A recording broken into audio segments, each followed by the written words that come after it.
Alright, Tim, what are we doing today? Long-awaited dyno day. Dyno day. We're heading out to Whalen right now, Whalen Speed. We've shot this video a few times now. Tim's ran into, it's kind of a sore subject, but Tim's ran into problems a couple times or whatever, trying to get this done. Not being prepared enough and stuff like that. Little things, minor things, so.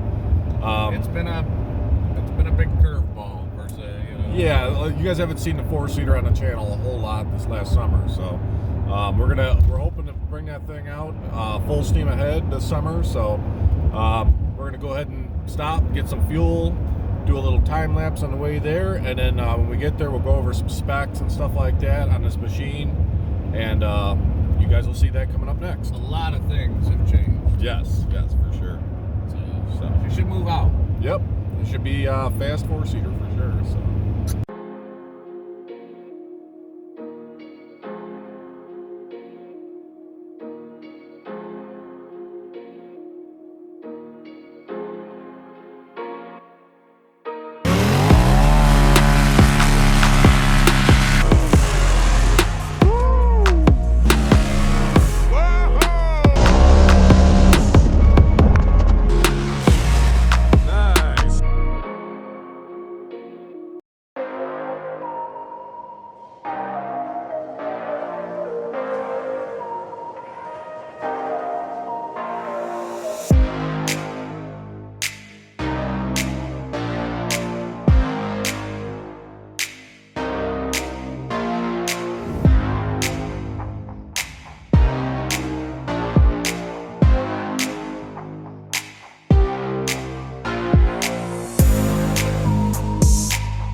Crisp 25 degrees out here.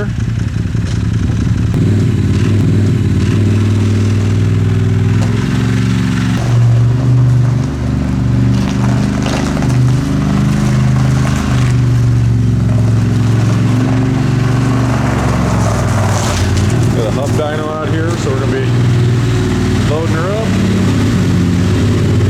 seeing what she lays down. Alright, so we're getting this thing all bolted up here. That's what the Pro Hub main line right there. So, got everything bolted up over here. You want to explain to us what the hub dyno does as opposed to a wheel dyno? Yeah, so I guess the main benefit versus a traditional roller dyno is there's no ability to spin the tires.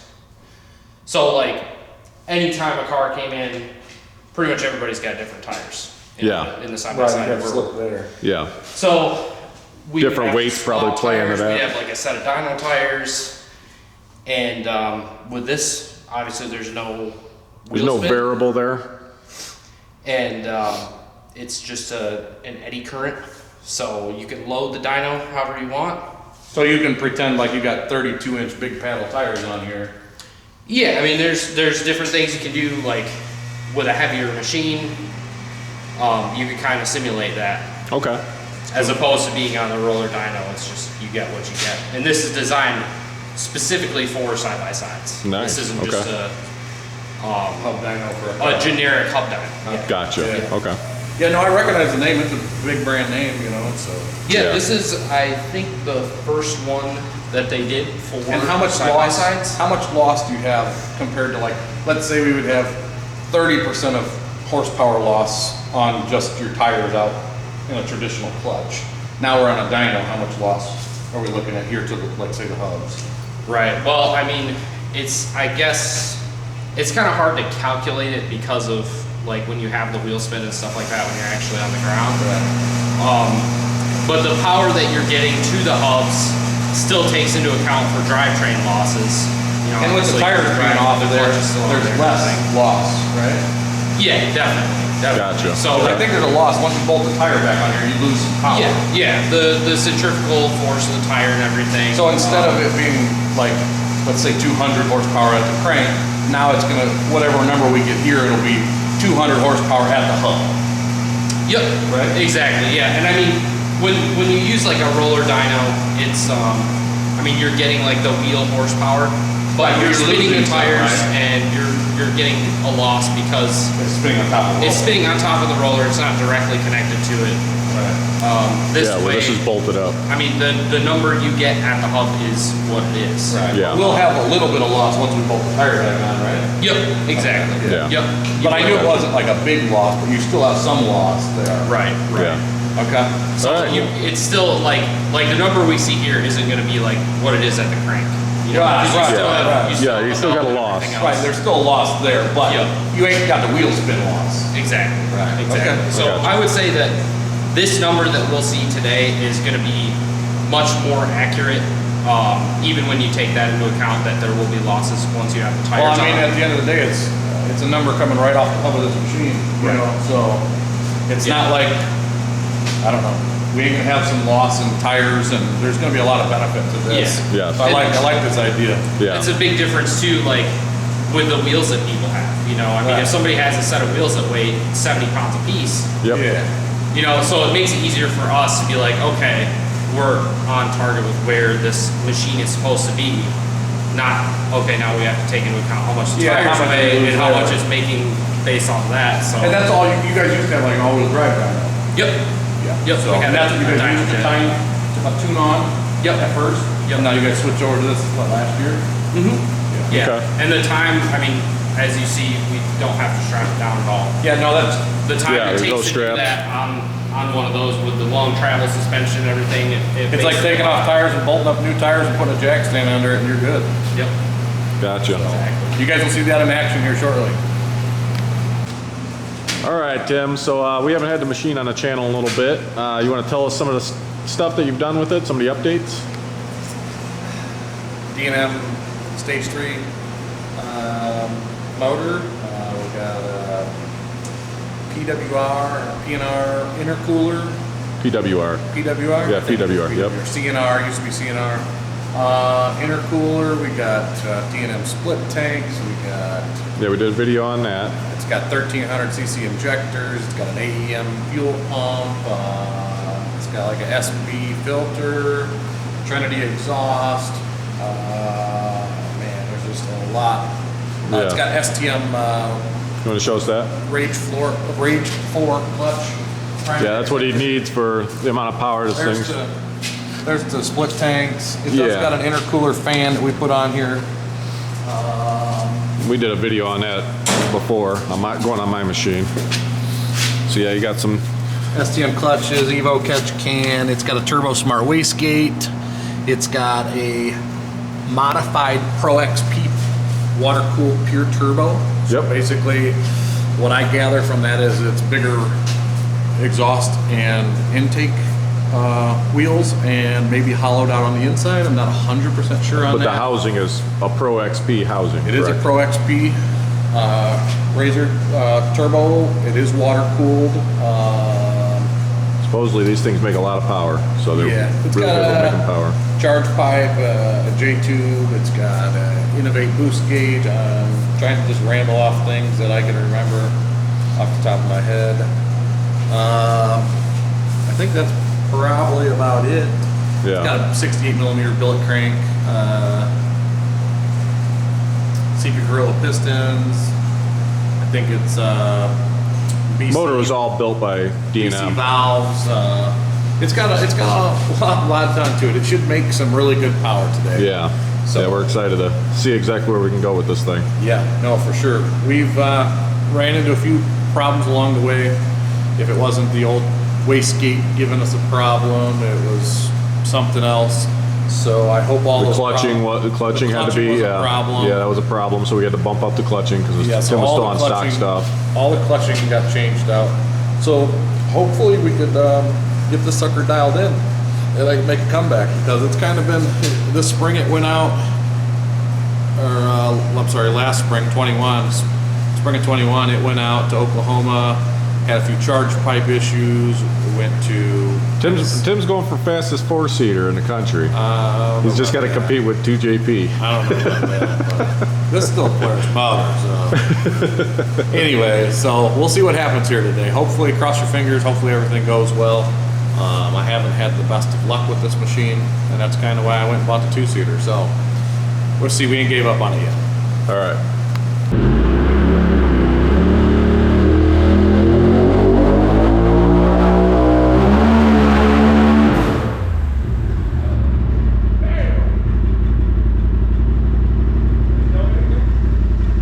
She's a little lean, I think. Yeah. See where we're at. 33.9 pounds of boost. 60. Oh, I like this. Do you like that? 260 horsepower, first pull. The problem, She's looking like a little lean, so we're gonna have to richen it up a little bit. See what we can do with it from there. Good start, good start. All right, guys, so you can see we just made that rip. We got the fuel pump out. We got the injectors out right now. We're running into a little bit of a fueling issue, so we're trying to figure that out. Injectors might be clogged up a little bit, or if the fuel pump. So we're gonna try to figure that out. Yeah, so we're gonna. That's where we're at. That was first rip. Realized Yeah. that, so we stopped. And now we're trying to figure it out. So we're gonna go flow test these injectors, maybe change out the filter on the pump over there, and see if we can make some more power with this thing. All right, we put the new injectors in it. Put the pump back in there, checked it out with a new screen, so see how she does. That ping's off again.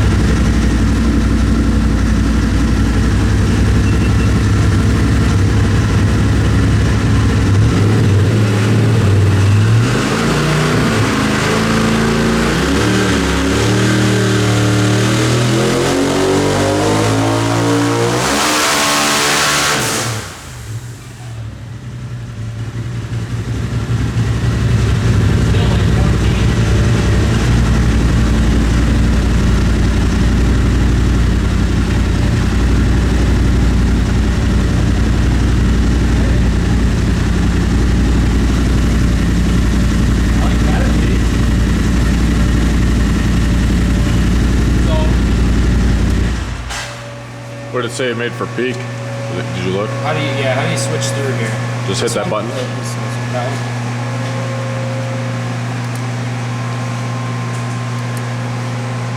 Being used to 34 more game. That's a bit. So, okay, so we're still lean? We're still lean. I saw it hit 14. On what? This or this? It hit 14 on this. So Fuel pump? I guess fuel pump would be the next thing to do. I mean, it'd be really cool if we could actually see like what the fuel pressure is. You have a way to, You know, but we don't have a way to, especially with the RZR lines, how they're designed. Yeah, it's goofy. I You tried. can't really do anything about it. I tried So, a while back. yeah. So I mean, we can switch the fuel pump out and then see where we get from there. But I mean, that's a lot of boost. Yeah. You know, Should that be turned down? 35 psi. That's as low as we can go. I mean, Well, All right, we changed the fuel pump. See what this does here.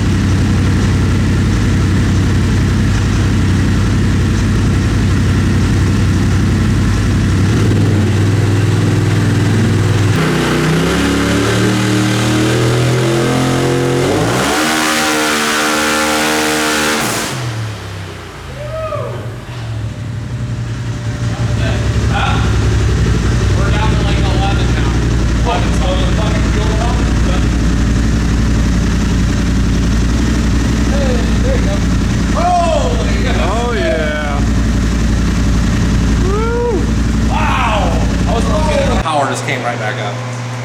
can almost. So here's your belt slip then. Yeah.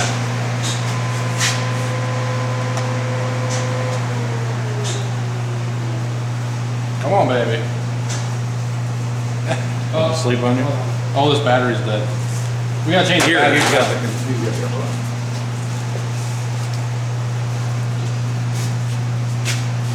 Yep. That was wild. That was the change right there.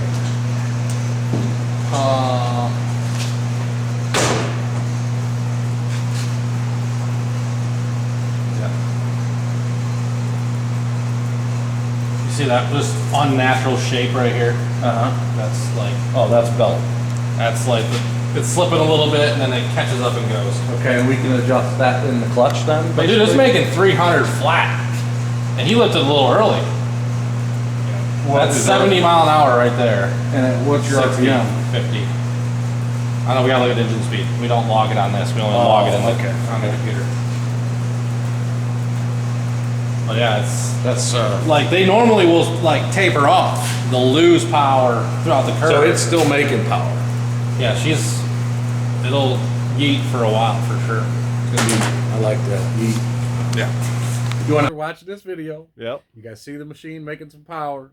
If you guys need some Whalen Speed parts, go to their website and put whatever you want in your shopping cart.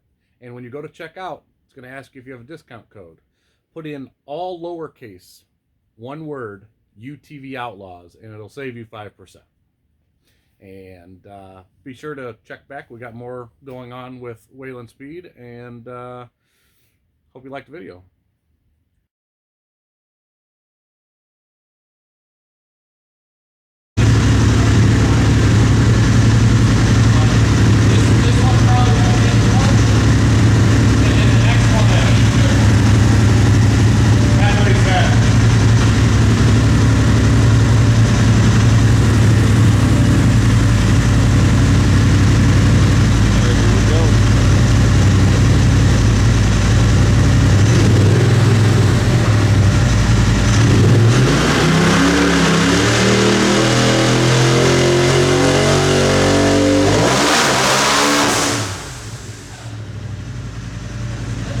That was a limiter. Hit the limiter?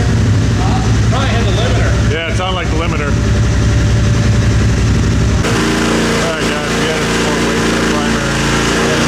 Down low in the number 1 hole for the SDM. So we're going to give it another shot here and it does.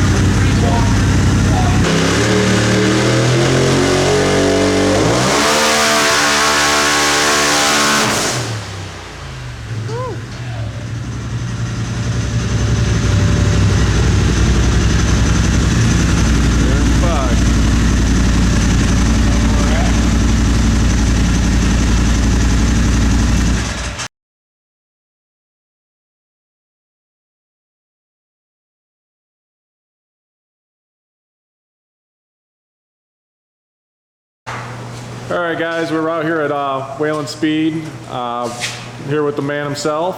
Try to give you a little backstory on where he started and what they got going on here and his crazy builds he's got going on around here. He's got a lot of stuff going on around here and he's super smart. I mean, we try, right? Yep. I mean, you do for sure. I mean, he when something happens, he knows where to go and what to do. So we started in, I mean, this is actually like the second chassis we really started on. We started like, I don't know, 10 to 12 years ago, maybe more. 18 years old, I bought a Mitsubishi Eclipse Turbo, started messing around with it. And then in like 2014 or 13, I bought an Evolution. So this is a Mitsubishi Lancer Evolution. Okay, you went from the DSMs over. Yeah, DSMs to the Evos. Okay. This was like our bread and butter. This is what we worked on all the time, and we built a ton of these. I think in our heyday, we had 2 tuners, and the other dude's like super duper smart too. Now he works on the McLarens. Like step to that. Wow. Yeah, the Major imports. Lamborghinis, the Ferraris, the Porsches, like high level stuff. Nice. But back then we did we dynoed 150 cars a year. Wow. It was quite a lot of cars that were moving in and out of here. Well, to think about how long ours took today. You know, all That was really hard. That's why we had two tuners. So one guy can start in a car. There's almost always something wrong with it. We pulled it off. He worked on it. We loaded another car. I tuned it. By the time that one, we figured out all the issues with that one. That one should be done. Right. But I would say that the newer off-road vehicles are less problematic, to be quite honest. Nice. And it's something new, you know. Yeah. For sure. They're, you know, the guys that do make parts for them and the performance side of things, they're all pretty well thought out. You know, like when the industry is out for a long time, other people get more involved and some of the parts don't fit right or they don't work well or whatever. So it's really when you got a million different manufacturers of parts on a car, which is kind of where these work, it gets a little ridiculous. Right, stuff don't line up, stuff don't fit. But you see it, like we know the formula for these. You basically can buy the whole package for a side-by-side and Yeah, but for the most part it'll work. It took a while to get there. Yeah, we just need to get, you know, fuel in a turbocharged world, fuel is like the hardest thing. Like every car that came in back in the day would have a fuel problem. Right. So fuel pumps, injectors, fuel filters, whatever, some type of fuel supply. Right. So if we could drop a tune in there, we know where we got to start. You know, this one was the fuel pump, which was an easy enough fix, but it is what it Yeah. is. Yeah, no, I'm glad we figured it out.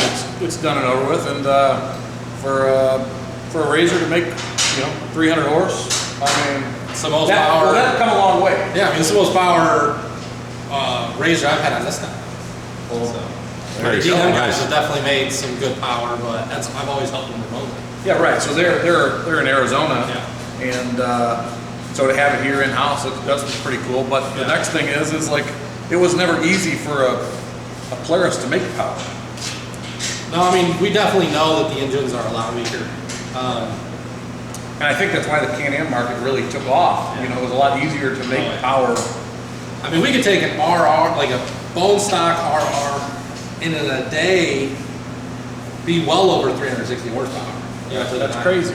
But see, that's why everyone went and did that, is because it was a lot easier. I mean, that's kind of where this world was. Us RZR guys Yeah, I kind of mean, felt like we got left behind. if you have an engine with a lot of potential, like the Mitsubishi did, They did. I mean, we could basically put a rod and piston combo in this on a stock crank, put nice head studs on it, nice head, big ass turbo, and you could make 1,000 horsepower. Yeah. Like it really, like the engine was really strong. That's a really important part of the equation. Yeah. And the D&M guys have spent a lot of time on getting stages built to make the Polaris like a pretty, pull your engine, they got them waiting. They do. You get an engine, you put it in your car, you put a big turbo on it, put some injectors, fuel. And you can make some power. You can do it pretty quick if you do it right. Well, the time I needed parts, like it was the next day getting shipped out, he had me a motor, it all came together quick. Yeah, I guess, in the beginning it's always easier just to bolt on, not really touch the engine. But I feel like the game's changing enough where the engine's just kind of part of it. Well, and people know where the limits are now, Yeah. with like, I guess if I'd have listened a little bit more to Doug when I bought that motor, I wasn't planning on it being 300 horse, but if I'd have listened to him a little bit more, we would have skipped a couple steps here. Yeah, I mean, it is what it is. Just stuff happens, Is what it is. But, I mean, the Can-Am's definitely, where I started in the off-road world. Right, But- because I think in 2017 we tried to contact to see Yeah. if you wanted to mess with the RZR, and you were kind of diving off into X3. Yeah. I mean, I try not to get my mind too entangled in too many platforms at the same time. For sure, I understand. We're leaving this platform and still, paying the bills with this while developing a completely different world. Yeah. You know what I mean? Like it's still four-wheel drive and turbo. We got a stick shift. I didn't really know anything about CVT when I first started. But the D&M guys really were the ones that pushed me the most to get for Polaris, messing with the damn Polaris. Yeah. No, I know. Doug and them guys over there, they're super great and super smart, super knowledgeable. And same thing with you guys here. You guys have. All of you guys answer the phone too, which is the nicest part. The phone calls are the biggest thing, and having answers for the questions you have. Yes. Like I mean, you got. It's hard to find in this market. You gotta be. You gotta have the dyno, you gotta be in the parts, working on the stuff to really know what you need, because, I mean, you know how it is with us, we won't sell you crap, so it's, the only way it can be is from actually testing it, knowing Right, no, you have to know. I mean, you'll find the limits and then you'll make something better and we'll move on, you know? Yeah, but. Gonna go in the other room, check some stuff out? Yeah, we can go over there and check it out. Well, I'm sure a lot of you guys know what this is. So this is the quick car out here, so. It's a little tore apart right now. Yep, Yeah. yep, doing some winter projects it looks like. Yeah, we had some, this is all still California sand that's on it. Yeah. There you go. We had some, like, I don't know which one, trigger issues or whatever. We had engine sink issues in Glamis that popped the head gasket pretty bad. I mean,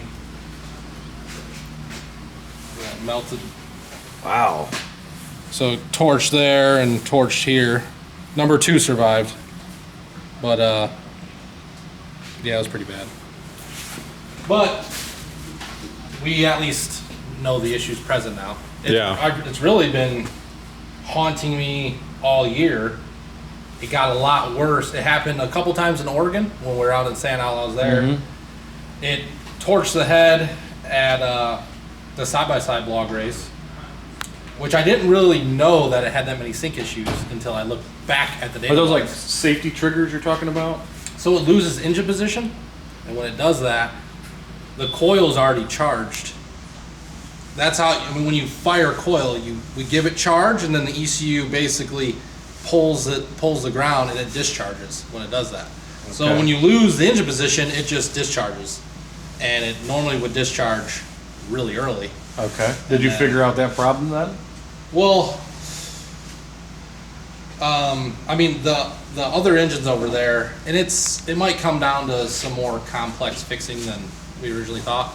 It's a billet girdle, so we had to shave the block and the girdle quite a bit to get them straight and true. Mm-hmm. That was one of the very first girdles that was really around, and it wasn't centered very well, and it wasn't flat. There was a bunch of issues, so we had to deck a bunch of things. So the crankshaft's position in the block is different. I got what you're saying now. So that moves the stator and the flywheel away. So things could the air gap might not be right. There's a couple things that maybe were overlooked that should have been looked at. Right. But the car ran really good, and my car had this weird problem I couldn't really figure out. And the worst thing is it not only has a trigger error, but when it loses engine speed, it would shut my fuel pump off, basically. It would at least go from my high speed to my low speed. So when you're running, 60 pounds of boost on methanol, it's kind of important to have some fuel present. But so that happened a couple times, and I was watching coolant pressure go up. And the last race, I damn near thought about just draining the water out of it there on the sand. Just let it run. Just let it run with no water in it. Yeah. At least it wouldn't turn into a torch at that point. It would just blow combustion pressures into the cooling system. Right. But when you introduce the water and you pop a head gas, you get that fire light, lighting off that water. It turns into a torch at that point. Yeah, right. But live and learn. So it'll be better. We got our spare. I brought this with me to Glamis. This is one of my first engines that we did. It's got my billet girdle on it, sleeved, ported head, all that stuff, I guess. Yeah, those cars are crazy. Show them on the inside of this thing. Air shocks, big old tires. Yeah, Oh, 2000s. 2000s. Big tires. Yeah, we did, I guess we did a lot of stuff. All carbon fiber. Yeah, you probably could see in over here.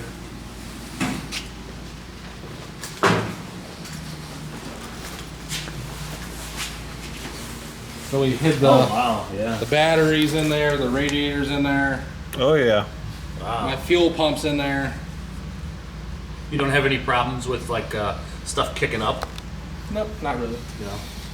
The battery sits kind of in, in a protected area. You guys check out their channel too. They're working on snowmobiles. Yep, carbon doors with aluminum frames. And we had They got a bunch of different projects around here. Tables that they're building engines on and all kinds of parts, stuff like that. Well, these are the doors right here. Yeah, Super that's what I mean. lightweight. Carbon fiber door, aluminum frame. There you go. Yeah, that took a while to. Yeah, Hen That's crazy. Racing. It's basically a mold of his door. He made the frames and the carbon, and I guess we worked together to make that a reality. So. And they're on your website now? Yeah, I think they're on our site now. Nice. Yeah, I was watching you. They're pretty expensive, but when you're trying to get as much weight out of these damn things as possible, That's a big kind of deal. what things you got to do. You know what I mean? There's Yeah. a lot of projects going on around here too. Yeah, we put a fuel tank in the front. Oh, wow. Yeah, we have to add so much We weight. needed weight up front too, so that kind of Yeah. worked out. I mean, it's still got lead in the nose. Wow, that's a big chunk too. Yeah. It's a wheelie machine. It is too. You watch any picture or video, it's one to come up. It looks cool as shit. That but Sparta race, it was Yeah. it was a highlight. It doesn't really.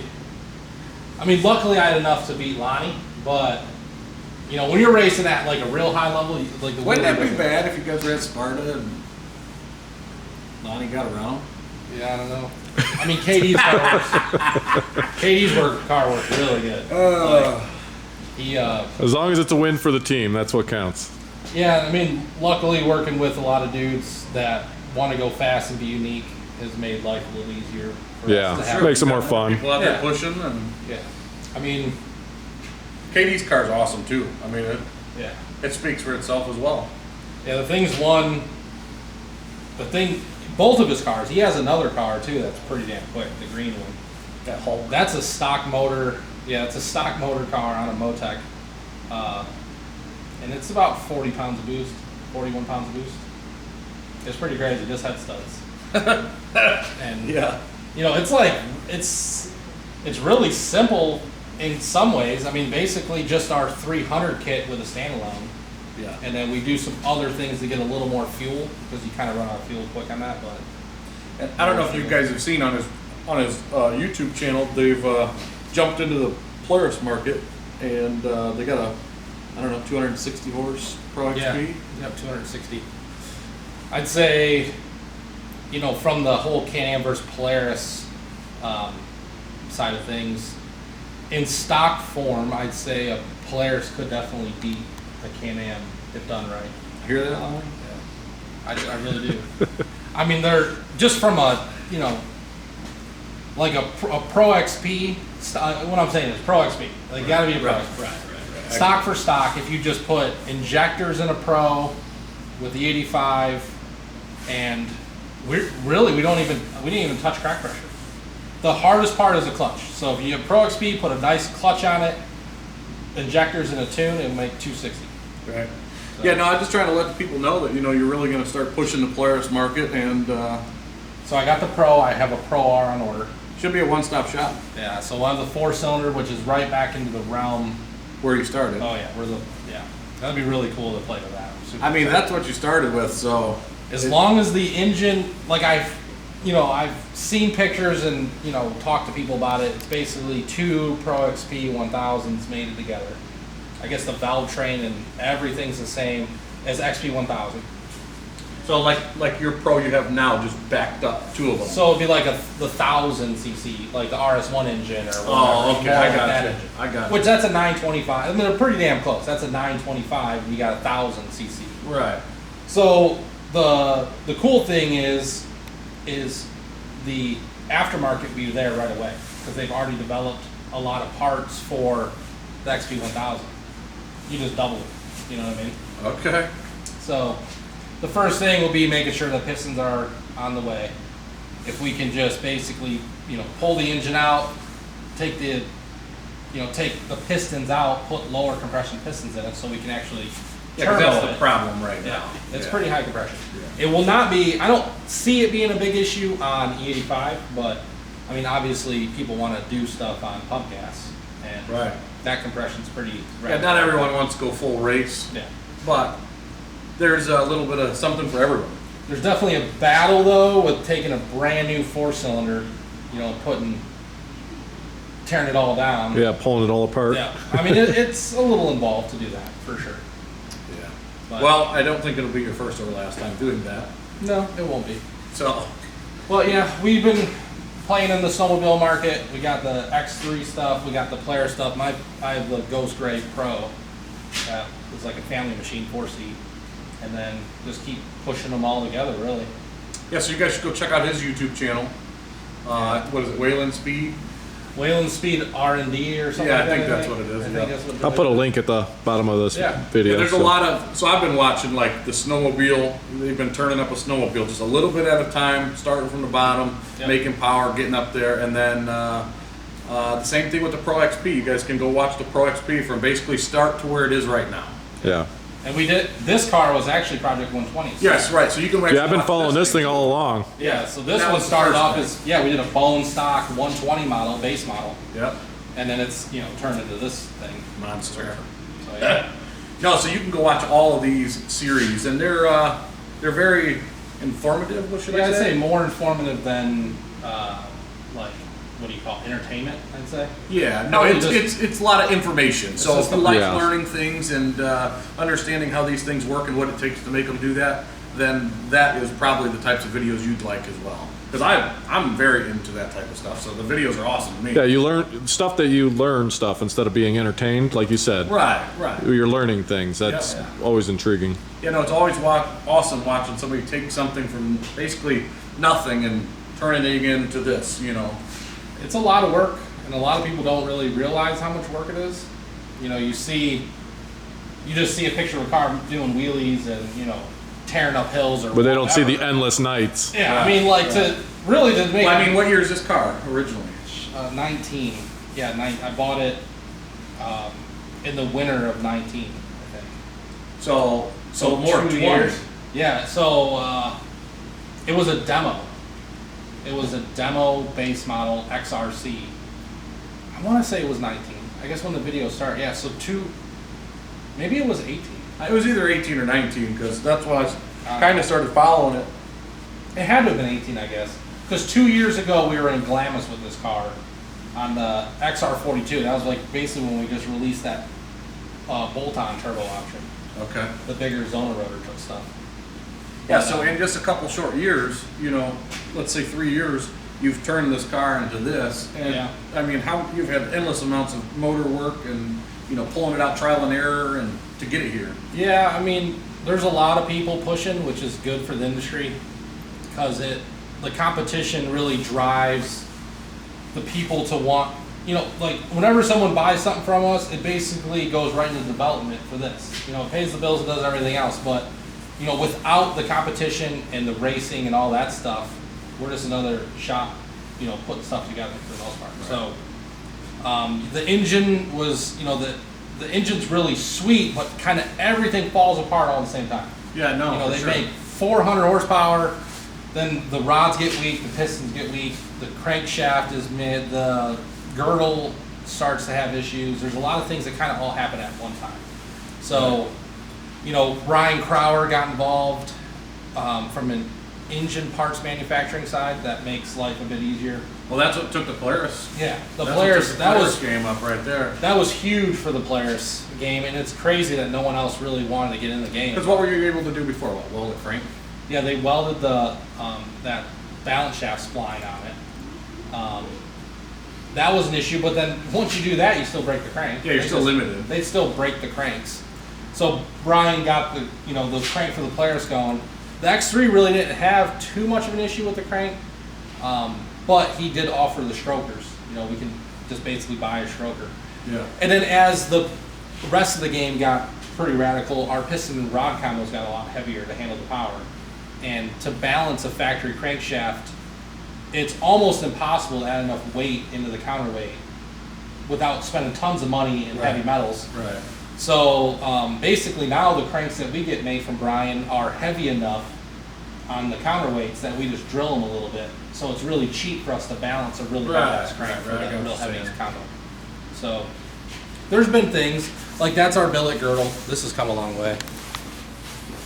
You know, like the billet block is next. When do you think that'll be a thing? Probably February. Okay. I mean, for me, and then I'll Yeah, verify it. And Yeah, you always, this summer, these yeah. guys always test everything before they sell it to the public. Yeah, so this is a 70-70, like true 70-75 billet girdle. There's a lot of cool things that I'll talk about later that you can't see. But this is clearance for a 75 millimeter stroke, so we can do a 75 millimeter stroker in it. And that's with our piston to rod combo. Some of the girdles don't give you enough room to clear a 73 and a half stroke with like a long rod bolt. It's kind of complicated or whatever. Right. You know, we're kind of getting this block ready to go to get as close to 1,000 cc as possible, because it's going to be extremely difficult with the bore spacing and everything. Okay. But get some displacement in it so it doesn't need as much boost to make good power. But yeah, there's a deal. lot of things. I mean, you know, the copper gasket thing was something that I tried. So it's an O-ring in the cylinder head, receiver groove in the block, and then the copper pushes in the receiver groove. Right. So like I said, if you guys need anything, they got parts in house. They're stepping up the Polaris game, and go check them out. Right. That's right. We're All always right. here. Sounds There you good. have it. Thanks, guys. No liking, no sharing, no Like, subscribing. share, subscribe. Like, share, subscribe. See, There you go. Help support us. Thank you. All right, we'll see you guys in the next video. Later.